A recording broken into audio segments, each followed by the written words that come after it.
Primeiro, eu acho que é preciso entender que o Rio de Janeiro, o estado do Rio de Janeiro nos anos 50, era outro estado do Rio de Janeiro, completamente diferente da Primeira República e da Interventoria. É um estado que passou por grandes reformas, recebeu um grande investimento federal, muitas indústrias, Volta Redonda, a Companhia Siderúrgica Nacional em Volta Redonda, o princípio da instalação, o início da instalação da indústria de álcalis em Cabo Frio, da indústria de motores também em Caxias. Ou seja, é um estado que se urbanizou muito. Com a redemocratização, o Brasil passa a viver uma situação inédita. Uma vida democrática regular, com eleições, partidos e o fim da censura e uma imprensa livre. Então você tem uma intensificação da vida política muito grande. Quando o PTB vence em 58 com Roberto Silveira, o primeiro significado que eu poderia dizer é que é uma nova realidade social, consagra todas essas transformações que o Estado vivia. Você tem um partido que é urbano, um partido que é ligado, que dialoga com os trabalhadores, que chega ao poder, né? A eleição de 58 marca a vitória de 3 governadores trabalhistas no Brasil, né? Roberto, no Rio, Brizola, no Rio Grande do Sul, e Miguel Arraes, em Pernambuco. Arraes e Brizola muito mais à esquerda que Roberto. Mas você tem aí uma tríade de governadores trabalhistas ligados a um vice-presidente e ex-ministro do Trabalho, João Goulart, num contexto de ascensão das esquerdas. Então, o primeiro significado é o quadro político do Estado do Rio de Janeiro, o quadro social do Estado do Rio de Janeiro se transformou. Não temos mais aquele Estado provinciano, aquele Estado não é mais tão conservador quanto a gente imagina. O segundo significado é a derrota do amaralismo, né? E a gente chama o que é o amaralismo? São as práticas políticas instaladas por Amaral Peixoto desde a interventoria, né?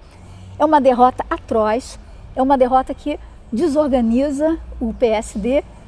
O Roberto, que fez uma campanha muito diferente, com inovações de marketing, que a gente chamaria hoje de marketing. Ele convida o Paulo de Tarso Lima, do Instituto Ibope, para fazer pesquisa de opinião, para poder se guiar nas eleições. Ele chegava nas ruas, nas casas das pessoas e surpreendia as pessoas apertando a mão e dizia: boa tarde, bom dia, meu nome é Roberto Silveira, eu quero ser o seu governador.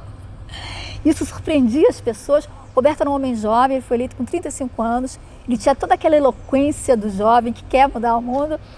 Então, a vitória dele é uma surpresa para o amaralismo, que era tido como imbatível, não é? Né? E que congregava em si aquelas frações dominantes do Estado do Rio, como os usineiros de Campos, não é? Os proprietários de terra. E o governo Roberto Silveira é um governo atravessado por muitas crises.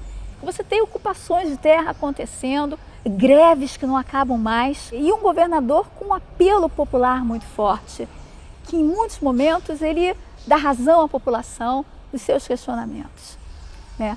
Isso deixa a elite política fluminense muito apavorada, não é?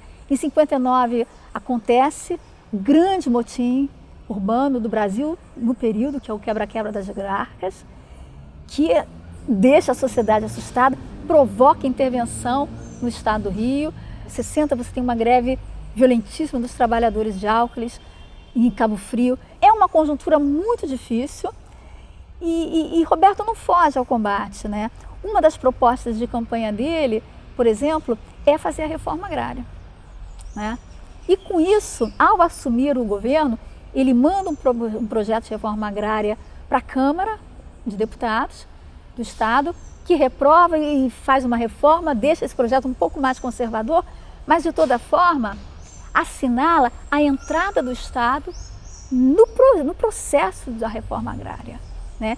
E assim o Roberto vai tentar, vai disputar com as lideranças comunistas a representação desses trabalhadores sem terra. Então, um outro significado da vitória de Roberto é